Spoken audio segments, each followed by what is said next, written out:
अपने बच्चों की देखभाल साउथ ईस्ट एशिया के तरीकों से करिए। इस बुक का नाम है battle hymn of the tiger mom. इस बुक के ऑथर हैं एमी चुआ। एमी दुआपैथ law school, Yale law school में लॉ की प्रोफेसर है। उनकी किताब है of empire, day of empire, एक बेस्ट सेलर किताब है। इस किताब में उन्होंने बताया है कि जैसे बड़ी बड़ी शक्तियों दुनिया पर राज करती है और क्यों उनका पतन होता है। 2011 में वे टाइम मैगजीन के 100 सबसे प्रभावशाली लोगों में से एक थीं। Battle hymn of the tiger mom में लेखिका अभिपूजा एमी चुआ ने बच्चों की देखभाल करने के लिए अपने माता पिता के पुराने और सखा चाइनीज तरीकों के बारे में बताया है। वे इन तरीकों को 3 पीढ़ियों से अपनाती आ रही है। एमी चुआ यूनाइटेड स्टेट्स में रहने वाले एक सखा चाइनीज परिवार में पैदा हुई थीं। उनके माता पिता ने उन्हें कड़ी मेहनत से सफलता पाने के लिए मजबूर किया, न कि उन्हें ज़्यादा प्यार देकर कमज़ोर बनाया।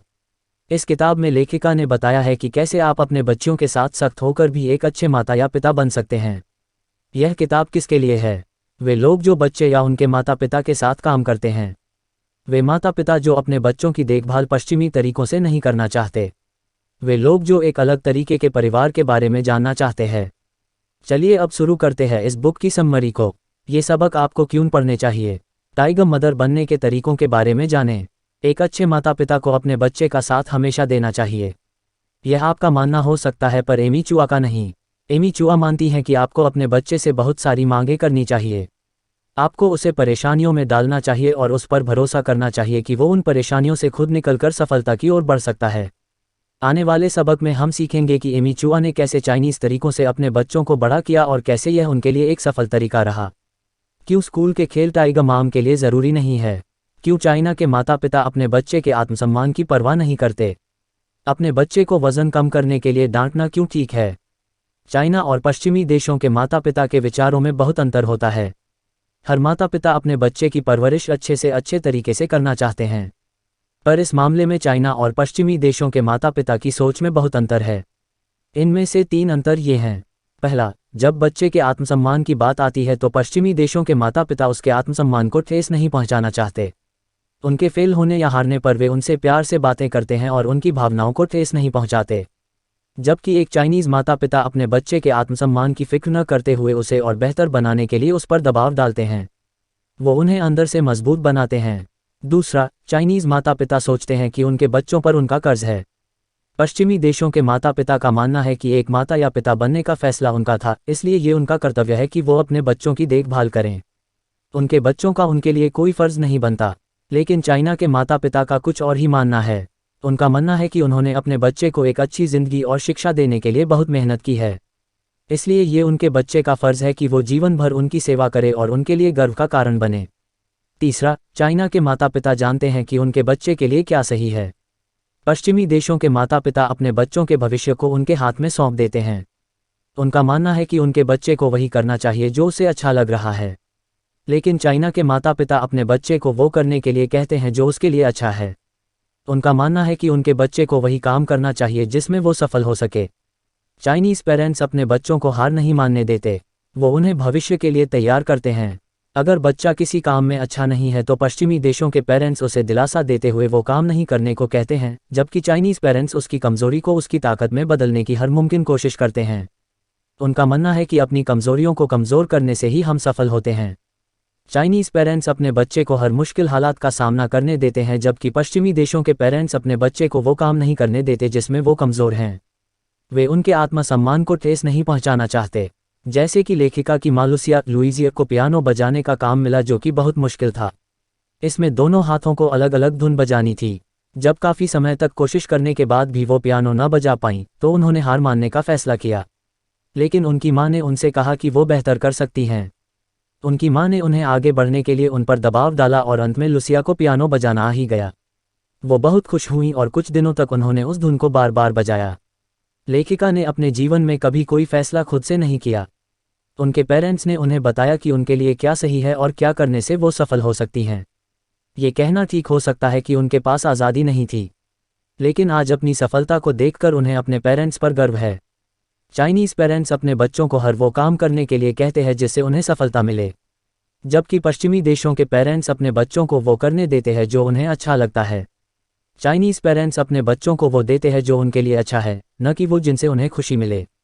एमी चुआ के माता पिता के सख्त होने के बावजूद भी वो अपने बचपन में बहुत खुश रहती थीं। उनकी खुशी पर पेरेंट्स के सख्त होने का कोई असर नहीं पड़ा। किसी भी नए काम के शुरुआत में कुछ मुश्किलें होती हैं, इसलिए ज़्यादातर बच्चे उन्हें नहीं करते, पर टाइगर मॉम्स उन्हें ये काम करने पर मजबूर करती हैं। चाइनीज़ पेरेंट्स का मानना है कि जब तक उनके बच्चे उस काम में माहिर नहीं हो जाएंगे तब तक उन्हें उसमें मज़ा नहीं आएगा, और अपने बच्चों को उसमें माहिर बनाने के लिए वो उनसे कड़ी मेहनत करवाते हैं। उदाहरण के लिए एमी चुआ की बेटी सोफिया को ले लीजिए। पियानो सीखने के शुरुआती दिनों में उसके लिए चीज़ें बहुत मुश्किल थीं, लेकिन एमी चुआ ने उससे रोज़ 3 घंटे प्रैक्टिस करवाए। देखते ही देखते वो बहुत अच्छा पियानो बजाने लगी और सब उसकी तारीफ़ करने लगे। तारीफ़ की वजह से सोफिया का आत्मविश्वास बढ़ा और पियानो बजाना उसे अच्छा लगाने लगा। चाइनीज़ पेरेंट्स अपने बच्चों की खुशी को ज़्यादा महत्व नहीं देते, लेकिन फिर भी उनके बच्चे बहुत खुश रहते हैं। अगर आप एक चाइनीज़ बच्चे के रोज़ के काम को देखें तो आप सोचेंगे कि इतना काम होने पर कोई खुश कैसे रह सकता है। लेकिन जब एमी चुआ पश्चिमी देशों के बच्चों को बार बार टूटते हुए देखती हैं तो उन्हें हैरानी होती है कि इतना कम काम होने पर भी वो कैसे हार जाते हैं, जबकि उन्हें हंसने और खेलने की पूरी छूट दी जाती है। पश्चिमी देशों के ज़्यादातर बच्चे अपने पेरेंट्स के आसपास नहीं रहना चाहते, कुछ तो उनसे बातें भी नहीं करना चाहते, लेकिन एशिया के बच्चों को अपने पेरेंट्स के पास होने पर खुशी होती है। उनके पेरेंट्स के सख्त होने के बावजूद भी वो उनसे खुश हैं। इसलिए चाइनीज़ पेरेंट्स अपने बच्चों को बचपन में खुशियां और आराम देने में भरोसा नहीं करते। चाइना में बच्चों की देखभाल करने के तरीके सख्त हैं, पर वहाँ के पेरेंट्स को इससे कोई परेशानी नहीं है। पश्चिमी देशों के पेरेंट्स अपने बच्चों के साथ बहुत ही नरमी से पेश आते हैं, वो उनके आत्मा सम्मान को ठेस नहीं पहुँचाते, पर चाइनीज़ पेरेंट्स अपने बच्चों से बहुत ही सख्ती से पेश आते हैं। पश्चिमी देशों के पेरेंट्स अपने बच्चों से उनकी सेहत के बारे में भी बात करने से हिचकिचाते हैं, जबकि चाइनीज़ पेरेंट्स को अपनी बेटी से वज़न कम करने के लिए कहने में कोई हिचकिचाहट नहीं होती। पश्चिमी देशों के पेरेंट्स ये दिखाने की पूरी कोशिश करते हैं उन्हें अपने बच्चों की हार से कोई परेशानी नहीं है, जबकि चाइनीज़ पेरेंट्स अपने बच्चों के आत्मसम्मान की परवाह किए बगैर उन्हें आगे बढ़ने पर मजबूर करते हैं। मगर क्या अपने बच्चों के आत्मसम्मान को ठेस न पहुँचाने से कोई फ़ायदा होता है?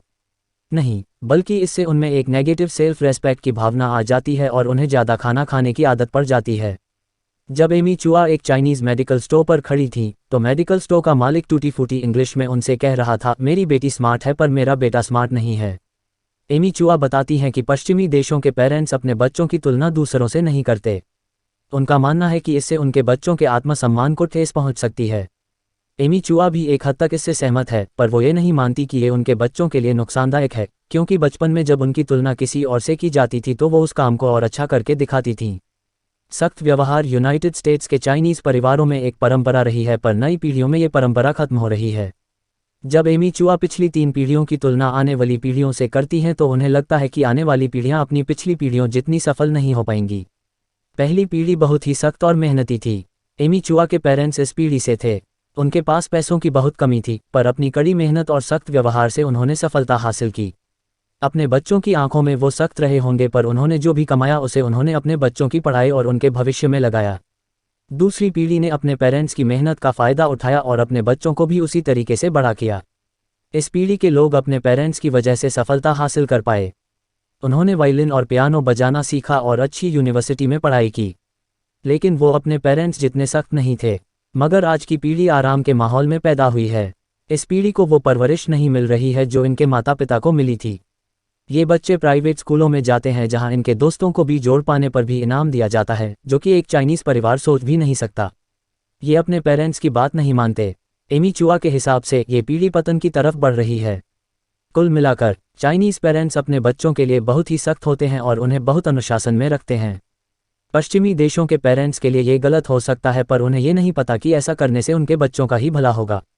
ऐसा करने से उसे ये पता चलेगा कि वो कड़ी मेहनत से क्या हासिल कर सकता है। अपने बच्चों के ग्रेड्स को सुधारें। अपने बच्चों के ग्रेड्स को सुधरने के लिए टाइगर मॉम उसे मेहनत करने के लिए कहेंगी। जब तक वो अपना काम नहीं कर लेते तब तक उन्हें दोस्तों से मिलने या मिठाइयाँ खाने नहीं दिया जाता।